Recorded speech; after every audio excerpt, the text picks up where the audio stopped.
Public news room में एक मरतबा फिर आपको खुशामदीद। मैं हूं मोहम्मद अकबर बाजवा। सबसे पहले बात कप्तान के ओपनर की जो आउट हो गया। वजीर खजाना असद उमर ने वजारत छोड़ने का फैसला कर लिया। असद उमर ने ट्वीट किया कि वजीर आजम की ख्वाहिश है कि वो वजारत खजाना छोड़कर तवानाई की वजारत ले लें।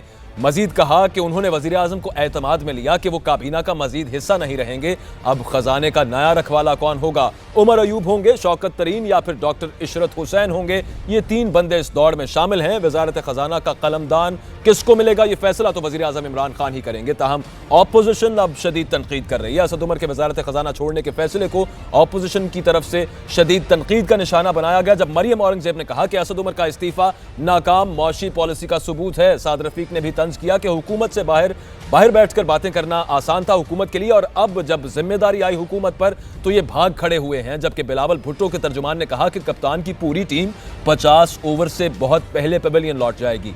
ये इस वक्त सूरत हाल है और टाइमिंग इस तमाम फैसले की किस कदर इंपॉर्टेंट है, इस पर भी बात होगी। इसके अलावा वजीर खजाना जो अब साबिक हो चुके और सुबुकदोश हुए अपने ओहदे से, असद उमर साहब, उन्होंने क्या कहा, इस हवाले से आपको ज़रा सुनवाते हैं। मैंने उसके अंदर ट्वीट के अंदर लिखा था कि वज़ीर आज़म जो है वो काबीना का रीशफल करने जा रहे हैं, और उसके अंदर रीशफल में उन्होंने मुझसे ये कहा कि वो चाहते हैं कि मैं एनर्जी का पोर्टफोलियो लूं। लेकिन उसके बाद रात को हमारी बात हुई थी, फिर सुबह हमारी मुलाकात भी हुई, तो उसमें मैंने उनको कन्विंस कर दिया है कि मुझे इजाज़त दें कि मैं कैबिनेट से स्टेप डाउन कर दूँ। लेकिन कैबिनेट से स्टेप डाउन करने का ये मकसद हरगिज़ नहीं है, जैसे मैंने उनको भी कहा, कि इमरान खान को और उनके नए पाकिस्तान के विजन को सपोर्ट करने के लिए मैं अवेलेबल नहीं। जो वज़ीर ख़जाना आगे आएंगे उनके लिए भी रिकॉर्ड पे बात रख दी जाए कि जहां पर मईशत खड़ी थी वो पाकिस्तान की मईशत के, ये मैं बात कर रहा हूँ उस वक्त की जब इलेक्शन हुआ, हुकूमत बनी तहरीक इंसाफ की, वो पाकिस्तान की तारीख़ की मईशत की ख़तरनाक तरीन लम्हात में से एक थे।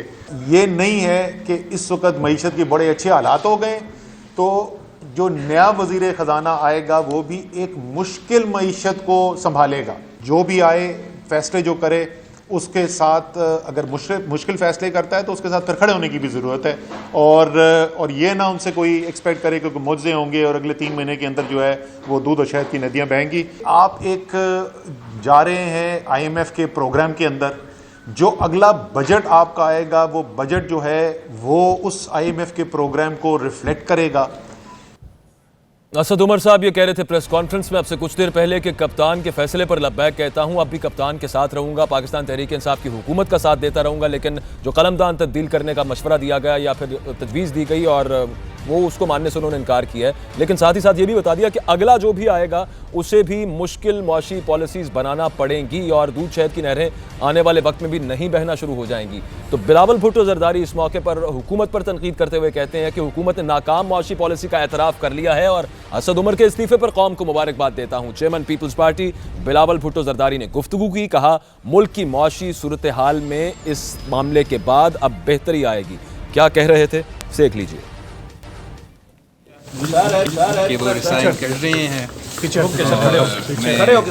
जो कि मैं हर पाकिस्तानी को मुबारकबाद करना देना चाहूँगा। इसलिए हर पाकिस्तानी का मुतालबा था कि हुकूमत अपने माशी पॉलिसीज़ पर नज़र दुराए। इसलिए जब से ये हुकूमत आए हैं तो पाकिस्तान की आवाम महंगाई की सुनामी में डूब रहे हैं। कोई सिमत नहीं था, हमारी इकोनॉमिक पॉलिसी के लिए कोई डायरेक्शन नहीं था, कोई कंसेंसस बिल्डिंग की कोशिश नहीं था। तो 8 महीने बाद, 9 महीने बाद आखिरकार हुकूमत मान गई है कि हमारा मुआशी पॉलिसीज़ नाकाम थी, हमारी मुआशी से आवाम को रिलीफ नहीं मिल रही थी, हमारी मुआशी पॉलिसी हमारे नेगोशिएशन से नहीं चल रहे थे। अब तक हम IMF से वो जो बेल आउट पैकेज है 9 महीने बाद असद उमर उस पर भी काम कर रहा था, उसकी करदाद पे खुश नहीं होंगे। तो इंशाअल्लाह ताला इस स्टेप से लेने से हमारा जो मुआशी सूरत हाल है, हुकूमत की मुआशी पॉलिसीज़ में बेहतरी आएगी। बिलावल भुट्टो जरदारी की तनकीद आपने मुलायजा कर ली। एक अफसोसनाक वाक़े का भी जिक्र करते जाएं। पब्लिक न्यूज़ रूम में दहशत गर्दों ने बलूचिस्तान के अमन पर एक मरतबा फिर वार कर दिया। मकरान कोस्टल हाईवे पर 14 मुसाफिरों को बस से उतारा गया, कत्ल कर दिया गया। ज़राए बताते हैं कि 20 से 25 दहशतगर्द थे। ये भेस बदल कर आए, मुसाफिरों के शनाख्ती कार्ड देखे फिर हाथ बांधकर बेरहमी से गोलियां मारी गईं। वज़ीर आज़म ने इस वाक़े की रिपोर्ट तलब कर ली है और मुलव्वस अफराद को कैफ़रे किरदार तक पहुंचाने का हुक्म दिया है, जबकि फवाद चौधरी ने कहा कि हज़ारा हमले के बाद हयाताबाद और आज कोस्टल हाईवे पर यह बहिमाना वाक़या मुनज़्ज़म पैटर्न इस सब में नजर आता है। इस पर एक रिपोर्ट तैयार की है, वो आपको दिखाते हैं। बलूचिस्तान में इंसानियत सोज वाकया। मकरान कोस्टल हाईवे के करीब 14 मुसाफिरों को बसों से उतारकर फायरिंग करके कत्ल कर दिया गया। ज़राए के मुताबिक दिल दहला देने वाला ये वाकया रात 12:30 से 1 बजे के दरमियान बुजी टॉप के इलाके में पेश आया, जब 15 से 20 दहशतगर्दों ने कराची से आने वाली 5 से 6 बसों को रोककर उसमें मौजूद मुसाफिरों के शनाख्ती कार्ड देखे, फिर बसों से उतारकर उनके हाथ बांधे और गोलियां मारकर कत्ल कर दिया। ज़राए के मुताबिक 16 मुसाफिरों में से 14 को कत्ल किया गया, जबकि 2 भागने में कामयाब हुए और करीबी लीवीज चेक पोस्ट पहुंचे। लीवीज और दीगर कानून नाफिज करने वाले इदारों के अहलकार जाए वक़ुआ पर पहुंचे, लाशें अस्पताल मुंतकिल करके वाक़े की तहकीकात शुरू कर दी गई। वज़ीर आज़म इमरान खान ने दहशतगर्दी के इस वाक़े की शदीद अल्फाज में मजम्मत करते हुए वाक़े की रिपोर्ट तलब कर ली। मुतासरा खानदानों से हमदर्दी का इजहार किया। वफाकी वज़ीर इत्तलात फवाद चौधरी ने ट्वीट किया कि हज़ारा हमले के बाद हयाताबाद और फिर कोस्टल हाईवे पर बहिमाना वाक़या मुनज़्ज़म पैटर्न नजर आता है। फवाद चौधरी ने लिखा कि अमन के लिए बहुत कुर्बानियां दी, जिम्मेदारों को निशाने इबरत बनाएंगे। मुसाफिरों को बसों से उतारकर कत्ल कर देने के इंसानियत सोज वाक़यात पहले भी रूनमा हो चुके हैं। ऐसा ही एक वाक़या 2015 में बलूचिस्तान के इलाके मस्तूम में पेश आया, जहां दहशतगर्दों ने 24 के करीब मुसाफिरों को अगवा किया, जिसके बाद खड़कूचा के इलाके में 19 अफराद को कत्ल कर दिया गया। गुज़श्ता हफ्ते भी बलूचिस्तान में दहशतगर्दी के 2 वाक़यात हो चुके। हज़ारगंजी सब्जी मंडी खुदकश धमाके में 20 अफराद जाँ बहक हुए और इसी रोज चमन में सिक्योरिटी फोर्सेस को भी निशाना बनाया गया। इंतहाई अफसोसनाक ये वाक़या पेश आया और इस तरह के वाक़यात पहले भी पेश आते रहे हैं। अब सवाल यहाँ पर यह खड़ा हो रहा है कि एक तो इस वाक़े की जिम्मेदारी अब जो भी कबूल करे, जो भी कलअदम तंजीम कबूल करे, लेकिन 3 जमातें ऐसी हैं जो कि सरगर्म हैं बलूचिस्तान का अमन ख़राब करने के लिए और उनके पीछे हमें भारत का हाथ नज़र आता है। इससे पहले जो कोयटा में वाक़या हुआ उसकी जिम्मेदारी दाइश ने कबूल की, उससे पहले TTP और लश्कर जंगवी भी उसकी जिम्मेदारी कबूल कर चुके थे। तो एक पैटर्न हमें यह भी नज़र आया कि जितनी वहाँ पर दहशतगर्द तंजीमें इस वक्त बलूचिस्तान में मुतहर्रिक हैं और वहाँ पर बलूचिस्तान के अमन को निशाना बना रही हैं और फ़िरका वाराना जो इस तरह के मामलात सामने आ रहे हैं, ख़ास तौर पर ये आज वाला वाक़या भी जो मकरान कोस्टल हाईवे पर पेश आया और इससे पहले कोयटा में भी जो हज़ारगंजी मार्केट पर हमला किया गया, तो इसमें यूँ अब पैटर्न ये भी देखने में आ रहा है कि ये तीनों जो कलअदम तंजीमें हैं, जिसमें ISIS है, दाइश जिसे हम कहते हैं, उसके अलावा तहरीक तालिबान पाकिस्तान है और लश्कर जंगवी है, ये तीनों इकट्ठे मिलकर भी काम कर रहे हैं और इसकी इतलात भी सामने आई थी। इसके हवाले से इससे पहले जो वज़ीर दाखिला साहब ये कह चुके कि अब एक क्लीन अप ऑपरेशन की ज़रूरत है और ये जो लोग हैं जो इस तरह से हमला कर रहे हैं वो बड़े शहरों में नहीं, छोटी बस्तियों में कहीं जाकर छुप जाते हैं। लेकिन आज ये भी उनकी तरफ से कहा गया कि उनकी कमी गाहों से उन्हें निकालेंगे, निकाल कर मारेंगे, कैफरे किरदार तक पहुंचाएंगे। लेकिन सवाल यहाँ पर ये उठता है कि ये वक्त अब आन पहुंचा है, इंतहाई ज़रूरत थी कोयटा जैसे बड़े शहर को भी कि जो सेफ सिटी प्रोजेक्ट था उसको जल्द अज जल्द लॉन्च कर दिया जाता। पिछली हुकूमत जो वहाँ पर थी उसका इरादा ये था, लेकिन नाकामी हुई उसके अंदर और उसके बायस हमने देखा कि कोयटा में दहशतगर्दी के वाक़यात नहीं रुक सके। उसके अलावा इससे पहले हम आपको बता चुके कि मस्तूम के इलाके में एक इसी तरह का वाक़या पेश आया था, इंतहाई दिल दहला देने वाला वो वाक़या था और उससे लगता यूँ है कि कोई सबक नहीं सीखा गया। इन बसेस के साथ जो जा रहे थे लोग वहाँ पर मकरान कोस्टल हाईवे पर, ख़ास सिक्योरिटी मौजूद नहीं थी। कोस्टल हाईवे मकरान पर दहशतगर्दों ने सिविल बसों में सवार 14 अफराद को शहीद कर दिया और तर्जमान पाक बहरिया के मुताबिक शहीद होने वालों में पाक बहरिया के अहलकार भी शामिल हैं। ये एक अहम खबर है जिससे हम आपको अपडेट कर रहे हैं। ये अफसोसनाक वाक़या जो गुज़श्ता रोज़ रात के वक्त 1 से 2 बजे के दरमियान पेश आया मकरान कोस्टल हाईवे पर, जब सिविल बसेस को रोका गया वहाँ पर और लोगों को बस से उतारा गया, शनाख्ती कार्ड चेक किए गए और फ़िरका देखकर उनका और ख़ुद ही अंदाज़ा लगाकर फ़िरक़े का उनके हाथ बांधे गए, निहत्तों को गोलियां मारी गईं, 14 अफराद को शहीद किया गया। 20 से 25 अफराद कहा जा रहा है कि 20 से 25 दहशतगर्द इस वाक़े में मुलव्वस हैं जो वहाँ से उसके बाद फ़रार हो गए। अब सिक्योरिटी फोर्सेस ने वहाँ पर सर्च ऑपरेशन लॉन्च कर दिया है। अब आपको ये बताते जाएं कि अब कहा यह जा रहा है हुकूमत की तरफ से कि इन तमाम दहशतगर्दों को कैफरे किरदार तक पहुँचाया जाएगा। ये एक इंतहाई अफसोसनाक वाक़या पेश आया اس سے پہلے بھی اس طرح کے واقعات پیش آ چکے، خاص طور پر سیکٹیرین بنیادوں پر بھی اس طرح کے واقعات پیش آتے ہیں، اس کے علاوہ فرقہ وارانہ واقعات بھی فرقے کی بنیاد پر بھی اسی طرح کے دہشت گردانہ واقعات پاکستان میں خاص طور پہ بلوچستان میں ہوتے رہے ہیں، اور اس کے علاوہ بھارت کا جو ہاتھ ہے دہشت گردی میں، جس کا اعتراف کلبھوشن یادو کر چکا کہ پاکستان میں بلوچستان کے صوبے میں امن کو خراب کرنے میں بھارت کا بھی ایک بڑا کردار ہے۔ اور اسی حوالے سے فواد چودھری صاحب نے کہا کہ پچھلے گزشتہ کچھ دنوں میں جو ملک کے مختلف حصوں میں دہشت گردی کی کارروائیاں ہوئی ہیں ان میں ایک منظم پیٹرن نظر آتا ہے اور دشمن اس کے پیچھے نظر آتا ہے۔ شاہ محمود قریشی صاحب نے بھی آج اسی بات کی طرف اشارہ کیا۔ ایک بریک لیتے ہیں یہاں پہ پبلک نیوز روم میں، واپس آتے ہیں کچھ اور ایشوز کے ساتھ۔ پبلک نیوز دیکھتے رہیے۔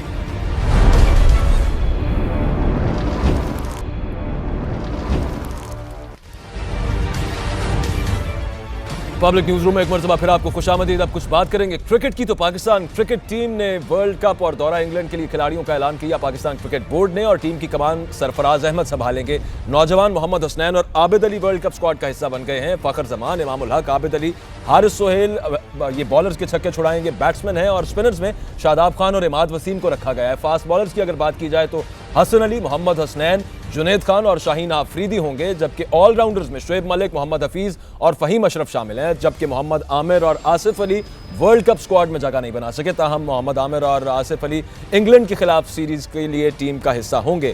مرزا اقبال بیگ صاحب ہمارے ساتھ موجود ہیں۔ بہت شکریہ سر، آپ نے وقت دیا۔ کتنی متوازن ہے یہ ٹیم جس کا اعلان کیا گیا ورلڈ کپ کے لیے آپ کی نظر میں؟ دیکھیں اکبر، اگر حقیقت کی نگاہ سے دیکھا جائے تو اس میں 2-3 پلیئرز جو ہیں وہ فٹنس پرابلم کا شکار ہیں۔ جیسے عماد وسیم کے لیے آج خود چیف سلیکٹر امام الحق نے کہا کہ ہم نے تھوڑی سی ان کو رعایت دی ہے، وہ فلی فٹ نہیں تھے۔ اور اسی طریقے سے محمد حفیظ کہ جو کہ PSL میں زخمی ہونے کے بعد سے کوئی کرکٹ نہیں کھیلے، ان کو بھی انہوں نے ٹیم میں رکھا ہے۔ تو میں سمجھتا ہوں کہ 1-2 کھلاڑیوں کے علاوہ اور پھر حقیقت کی نگاہ سے دیکھا جائے تو پاکستان کرکٹ بورڈ کی سلیکشن کمیٹی نے اکبر ان کھلاڑیوں کو کنسیڈر ہی نہیں کیا جنہوں نے پاکستان کپ میں شاندار کارکردگی کا مظاہرہ کیا، حالانکہ ان کو کنسیڈر انہیں کرنا چاہیے تھا۔ لیکن چلے اب جو ٹیم اناؤنس ہوئی ہے اس میں لوگ توقع کر رہے تھے کہ شاید نیکی آرتھر اپنے بلو آئیڈ بوائے محمد عامر کو جو ہے وہ ٹیم میں سلیکٹ کرانے میں کامیاب ہو، لیکن ایسا نہیں ہوا۔ محمد عامر نے گزشتہ 14 ون ڈے میں صرف 5 وکٹیں لی ہیں جب سے چیمپئنز ٹرافی میں انہوں نے شاندار کارکردگی پیش کی تھی۔ لیکن لگتا یہی ہے کہ اب جو چیف کوچ ہے، ہیڈ کوچ ہے، وہ بیک فٹ پر ہے نیکی آرتھر، اس لیے کہ وہ آج درخواست کر چکے ہیں کہ وہ چاہتے ہیں کہ ورلڈ کپ کے بعد اپنا کانٹریکٹ مزید جاری رکھیں، اور PCB کے ایک آفیشل کو انہوں نے کہا ہے۔ لیکن اگر اوور آل آپ اس ٹیم کا موازنہ کریں، ایک بڑی خوشائن بات ہے کہ عابد علی جو ینگ اوپنر ہے اسے موقع ملا۔ لوگ کہہ رہے تھے کہ شاید حارث سہیل کو as a third opener include کریں، لیکن عابد علی کی ٹیم میں واپسی بڑی اچھی ہے۔ اور میں حیران ہوں کہ آصف علی کو انہوں نے صرف انگلینڈ کے خلاف 1 T20 اور 5 ون ڈے کے لیے رکھا ہے۔ حالانکہ اگر حقیقت کی نگاہ سے دیکھا جائے تو لوور ڈاؤن دا آرڈر جو ہے وہ آصف علی ہارڈ ہٹنگ کر سکتا ہے۔ ہمارے پاس عماد وسیم جن کی فٹنس پر کوشچن مارک ہے، ان کے علاوہ کوئی ہارڈ ہٹر موجود نہیں ہے۔ اور پھر فاسٹ بالنگ کے شعبے میں سمجھتا ہوں کہ جنید خان کو ان کی محنت کا صلہ دیا گیا ہے، بڑے اچھے بالر ہیں، پتہ نہیں کیوں انہیں نظر انداز کیا جاتا رہا ہے۔ جنید خان گئے، اب شعیب ملک کیونکہ اپنا آخری ورلڈ کپ کھیل رہے ہیں، ان کے لیے بھی بڑا چیلنجنگ ٹاسک ہوگا کہ وہ کیا کرتے ہیں۔ لیکن صرف ایک وکٹ کیپر سرفراز رکھا ہے، اور اس کی وجہ یہ اکبر میں سمجھتا ہوں کہ سرفراز اپنے پیچھے کسی وکٹ کیپر کو لگانا نہیں چاہ رہے تاکہ ان پر جو ہے دباؤ نہ رہے۔ اور حالانکہ یہ دیکھیں نا آپ، اس ٹور میں 5 ون ڈے، 1 T20 اور پھر ورلڈ کپ کے میچز ہیں، تو بہت ساری ایسی چیزیں ہیں جن پر ڈسکس کیا جا سکتا ہے۔ اوور آل فاسٹ بالرز کی آپ جو بات کر رہے ہیں مرزا صاحب، تفصیلی بات ہوئی ہے، پاکستان کا ہمیشہ سے اسٹرانگ پوائنٹ سمجھا جاتا رہا ہے فاسٹ بالنگ۔ محمد عامر کو چلیں ٹھیک ہے، انہوں نے نہیں اس دفعہ سلیکٹ کیا، ان کی پرفارمنس پچھلی اگر دیکھی جائے تو بہت اچھی نظر نہیں آتی۔ محمد عباس کے بارے میں آپ کا کیا خیال ہے؟ بڑے اچھے بالر ہیں اور پچھلے دنوں تو ICC رینکنگ میں بھی کافی آپ گئے ہیں۔ دیکھیں اکبر، محمد عباس کو انہوں نے ٹرائی کیا آسٹریلیا کے خلاف ون ڈے سیریز میں، ان توقعات پر پورا نہیں اتر سکے محمد عباس، اور ان کے بارے میں کہا جاتا ہے کہ وہ لانگر ورژن کے یعنی کہ 5 ڈے جو میچز ہوتے ہیں یا 4 ڈے میچز ہیں ان کے بولر ہیں۔ اور انہوں نے ایک گیمبل کیا ہے کہ محمد عباس پر انہوں نے پریفرنس دی ہے حیدرآباد سندھ کے 18 سالہ نوجوان فاسٹ بالر محمد حسنین کو، جس نے PSL میں 150 کلومیٹر فی گھنٹے کی رفتار سے بھی بولنگ کی تھی۔ محمد حسنین کو انہوں نے موقع دیا تھا اور اتنی بری نہیں تھی اس کی کارکردگی آسٹریلیا کے خلاف جو ون ڈے کھیلا۔ تو میرے خیال میں شاید یوتھ کو دیکھتے ہوئے اور عباس کا ماضی میں جو ٹریک ریکارڈ رہا ہے 4 ڈے اور 5 ڈے کرکٹ میں اس کو دیکھتے ہوئے انہوں نے پریفرنس دی ہے. لیکن فاسٹ بولنگ آپ کی بہت تگڑی ہے اکبر. اگر حقیقت کی نگاہ سے دیکھیں حسن علی پرفارم کرتے چلے آ رہے ہیں. اس کے علاوہ فاسٹ بولنگ کے شعبے میں آپ کے پاس جنید خان ہے, شاہین آفریدی ایک ینگ اپ کمنگ بولر ہے. پھر آپ فاسٹ بولنگ کے شعبے میں دیکھیں حسنین ہے آپ کے پاس, تو میں اور فہیم اشرف ایز این آل راؤنڈر اور میڈیم پیس بولنگ کریں گے. تو بولنگ جو ہے وہ فاسٹ بولنگ آپ کی کوائٹ سیٹسفیکٹری ہے. اور اوور آل سر ہمیشہ جو ہمیں مسئلہ ہوتا ہے وہ تو اوپننگ سے ہوتا ہے یا پھر اوور آل بیٹنگ سے ہوتا ہے. آپ اوپننگ آرڈر کو کس طرح دیکھ رہے ہیں؟ فخر زمان, امام الحق, عابد علی نئے, حارث سہیل وغیرہ.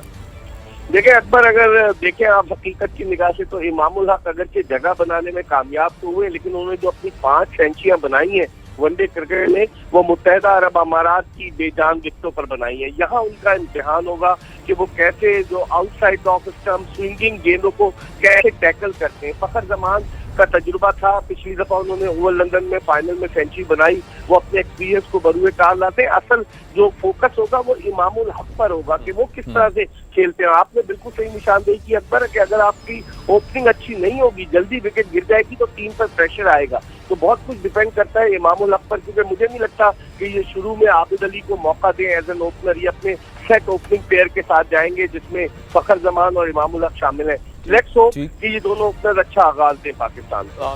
آمین. بہت شکریہ آپ کے وقت کا بھی. ہمارے ساتھ موجود تھے مرزا اقبال بیگ, اور یہی بات ہم کر رہے تھے کہ آج پاکستان کرکٹ بورڈ نے ورلڈ کپ 2019 کے لیے ٹیم کا اعلان کیا ہے اور متوازن ٹیم کا اعلان کیا گیا ہے. آگے وی ہوپ کہ یہ ٹیم اچھا پرفارم کرے. ایک بریک لیتے ہیں, پبلک نیوز روم میں واپس آتے ہیں کچھ اور ایشوز کے ساتھ. اسٹے ود اس.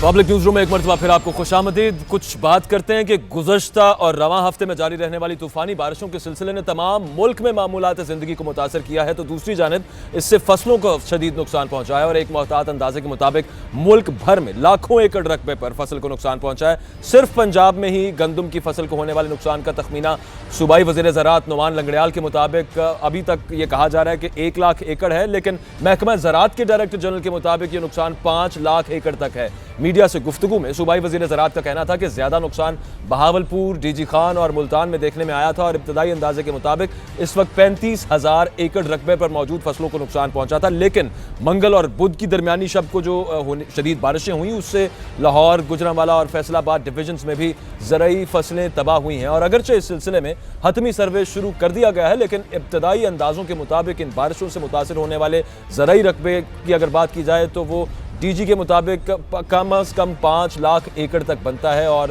نقصان جو ہوا ہے اس کا اب تک کیا تخمینہ لگایا گیا ہے. ہمارے ساتھ سمیع اللہ چودھری صاحب موجود ہیں, وزیر خوراک ہیں پنجاب کے. سر, آپ کے پاس کیا رپورٹس ہیں, اب تک کیا صورتحال ہے, کتنا نقصان ہو چکا ان بارشوں سے؟ بسم اللہ الرحمن الرحیم. بہت شکریہ جی. میں اس وقت بھی فیلڈ میں ہوں اور دیکھ رہا ہوں کہ جتنا ہمیں خدشہ تھا اللہ تعالیٰ کا بڑا کرم ہوا ہے کہ اس حساب سے نقصان اتنا نظر نہیں آ رہا فیلڈ میں. لیکن چونکہ محکمہ زراعت کی ٹیمیں نکلی ہوئی ہیں اور یہ اندازہ لگا رہی ہیں, تخمینہ لگا رہی ہیں کہ حالیہ بارش سے کتنا نقصان ہوا ہے, کیونکہ حکومت نے یہ طے کیا ہوا ہے کہ حکومت کاشتکاروں کے ساتھ ہے, اپنے کاشتکار بھائیوں کے ساتھ بالکل جذبے کے ساتھ کھڑی ہے اور ان کے ہر نقصان کا انشاءاللہ تعالیٰ ازالہ کرنے کے لیے حکومت تیار ہے. بالکل ٹھیک. اچھا یہ فرمائیے گا سر کہ یہ امید کی جا رہی تھی غیر معمولی پیداوار ہوگی اس دفعہ, لیکن یہ طوفانی بارشیں ہو گئی, ان کی وجہ سے یہ اتنا زیادہ نقصان ہو گیا, پیداواری ٹارگٹ اچیو کر لیں گے ہم؟ دیکھیں, یہ ناگہانی جو آزمائشیں ہوتی ہیں جو اللہ تعالیٰ کی طرف سے, اس پہ تو صرف آپ لوگ مل کے دعا ہی کر سکتی ہے. یہ پوری قوم کو دعا کرنی چاہیے کہ اللہ تعالیٰ ہمیں اس بحرانی کیفیت سے نکالیں. دوسری گزارش یہ ہے کہ انشاءاللہ جو ہے گندم یہ بہتر ہے, ہم اپنا جو ٹارگٹ ہے وہ انشاءاللہ تعالیٰ محکمہ خوراک تو وہ اچیو کر لے گا.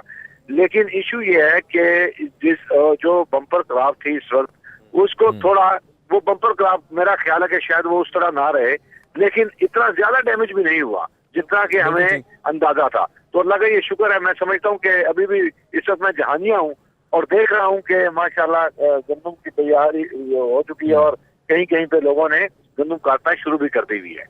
تو 22 تاریخ سے انشاءاللہ تعالیٰ محکمہ خوراک بھی अपने काश्तकार भाइयों को बारदाने की फराहमी शुरू कर देगा। ठीक और है, उसके बाद चलें, ये तो बड़ी अच्छी बात है कि हार्वेस्टिंग का भी आगाज़ हो चुका है। आप इस हवाले से हमें सारी सूरत हाल से बता रहे थे, अपडेट कर रहे थे और बात कर रहे थे। समीउल्लाह चौधरी साहब हमारे साथ, जो वज़ीर खुराक पंजाब है, उनका ये कहना था कि टारगेट्स इंशाल्लाह पाकिस्तान पंजाब खास तौर पर मीट कर। शुक्रिया आपके वक्त का सर। हासिलपुर में होने वाली जो हालिया जो बारिशें हैं और यालाबारी है, उससे गंदम की फसल वहाँ पर भी बुरी तरह मुतासिर हुई है, जिससे गरीब किसान शदीद परेशान नजर आ रहा है। इस वक्त नुमाइंदा Public News doctor Mohammad Iqbal Shahid हमारे साथ मौजूद हैं, उनसे मजीद तफसीलात जान लेते हैं। शाहिद, बताइएगा कितने नुकसान का यहाँ पर तखमीना लगाया गया है? बिल्कुल ऐसा ही है कि हासिलपुर में शदीद बारिशों और ज़ालाबारी ने फसलों को बुरी तरह तबाह कर दिया है। खेतों में लहलहाती पकी हुई गंदम तबाह हो गई है। ज़री माहिरीन के मुताबिक हालिया बारिशों से हासिलपुर में सैकड़ों एकड़ गंदम इस्तेमाल के काबिल नहीं रही, जैसे गरीब किसान साल भर की जमा पूंजी से महरूम हो गए हैं। यहाँ पर हमने किसानों से बात की तो उनका यही कहना था कि साल भर हमने महंगे दामों डीजल, खाद, स्प्रे खरीद कर गंदम की फसल काश्त की थी, लेकिन हालिया तबाही ने हमारी कमर तोड़ कर रख दी है। इसके साथ साथ मैं आपको ये भी बताता चलूँ कि हासिलपुर में चंद रोज़ बाद गंदम की कटाई होना थी, लेकिन तेज़ हवाओं और बारिशों ने हासिलपुर में खड़ी सुनहरी बालियों को ज़मीन पर गिरा दिया है। अब हासिलपुर में गंदम की कटाई में ना सिर्फ ताख़ीर हो रही है, बल्कि गंदम की पैदावार भी तवक्को से कम होगी। इसके साथ साथ मैं आपको यह भी बताता चलूँ कि वज़ीर आला पंजाब उस्मान बुज़दार ने एक ट्वीट के ज़रिए सूबे भर में इंतज़ामिया को हालिया बारिशों के पेश नज़र चौकस रहने का कहा था, लेकिन हासिलपुर में किसानों के पास इमदादी तौर पर कोई टीम ना पहुँची है। किसानों का मुतालबा है कि इस बार हुकूमत हमें माली इमदाद फराहम करे और हमें नुकसान का बहुत शुक्रिया इकबाल शाहिद, आप हमें हासिलपुर से अपडेट कर रहे थे। कुछ बात कर लेते हैं शोरकोट और उसके गिरदोनवा के इलाकों की। वहां पर क्या सूरत हाल रही, क्या नुकसान हुआ, ये आपको अपडेट करेंगे। इस ब्रेक के बाद आप पब्लिक न्यूज़ देखते रहिए।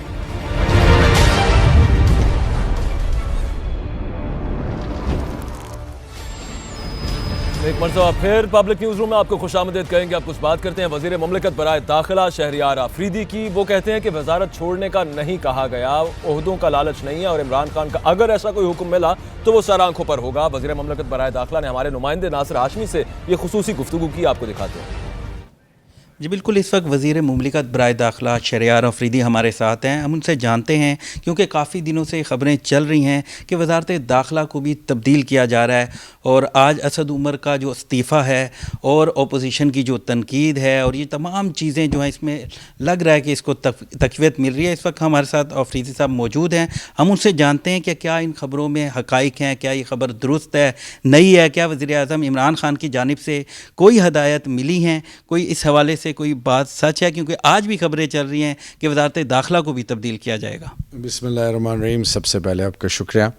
देखिए जी, मैं प्राइम मिनिस्टर साहब का तहरीक इंसाफ का एक अदना सा वर्कर हूँ, एक सिपाही हूँ। मैंने कभी सोचा भी नहीं था, मैं आया था इस मुल्क में अपना हिस्सा डालने के लिए और एक वो माफिया जिसने इस पाकिस्तान को जकड़ा हुआ था उसके ख़िलाफ़ खड़े होने के लिए।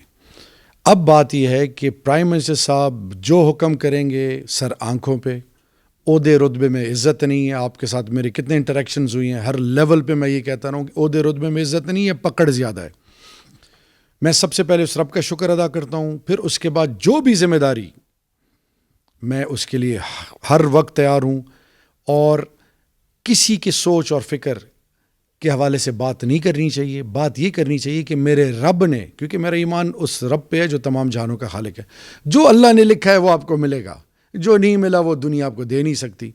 तो मैं ये नहीं कहूँगा कि लोग क्या कहते हैं क्या नहीं कहते, सिर्फ मकसद ये है कि पाकिस्तान को सर्व करना है, पाकिस्तान को तमाम जो आजमाइशों का सामना है, जिस इस्तिराब से पाकिस्तानी कौम गुजर रही है, हमने इस कौम को अजीम से अजीम तर बनाना है। हम ओहदों के लिए सियासत में नहीं आए थे, हम खिदमत के लिए आए थे और अल्लाह के फ़ज़ल से मरते दम तक, आखिरी वक्त तक इस मुल्क के लिए जान की कुर्बानी हो तो वो भी देंगे। और ये सिर्फ दुनिया को खुश करने के लिए नहीं है, ये रब से वादा है इंशाल्लाह। इमरान खान का ये भी कहना है कि वज़रा की तब्दीली कारकर्दगी की बुनियाद पे होगी। आपकी कारकर्दगी से क्या वो मुतमईन है और कोई हदायत, कोई इस हवाले से बात, कोई चीज़ सामने आई है आपके? ऐसी कोई बात ना मेरे सामने हुई, ना मेरे साथ शेयर की गई। सिर्फ़ और सिर्फ पाकिस्तानी कौम और सबको बताने की ये इस हवाले से ये है कि खुदा के लिए ओहदों रुतबों में इज़्ज़तें मत ढूंढें, इनमें नहीं है। जो मेरे रब ने लिखा है वो होगा। क्या हम में से किसी को पता है कि कल हम इस टाइम कहाँ पे होंगे? जब मुझे अब अगले पल का नहीं पता तो मैं ये कैसे प्रेडिक्ट कर लूँ?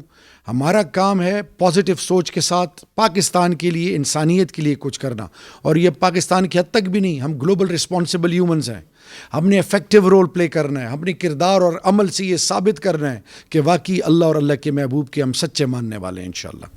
बहुत शुक्रिया, आपने गुफ्तगू सुनी शहरयार अफरीदी की। उनका ये कहना था कि मैं वज़ीर आज़म इमरान खान का सिपाही हूँ और मैं ओहदे और रुतबों पर नहीं जाता, मैं सिर्फ़ और सिर्फ जो उनका हुक्म होगा मैं हाजिर हूँगा। तो शहरयार आफरीदी साहब तो ये कह रहे थे कि उनका कलमदान तब्दील करने के हवाले से उन्हें अब तक कुछ ऐसा कहा नहीं गया, लेकिन तब्दीली तो होगी, क्योंकि आज असद उमर साहब प्रेस कॉन्फ्रेंस कर रहे थे और उन्होंने ये कहा कि मज़ीद कलमदान भी तब्दील होंगे और कुछ ही देर में, कुछ ही रोज़ में ये सूरत हाल सब कौम के सामने आ जाएगी। मुझे इजाज़त दीजिए, अल्लाह हाफ़िज़।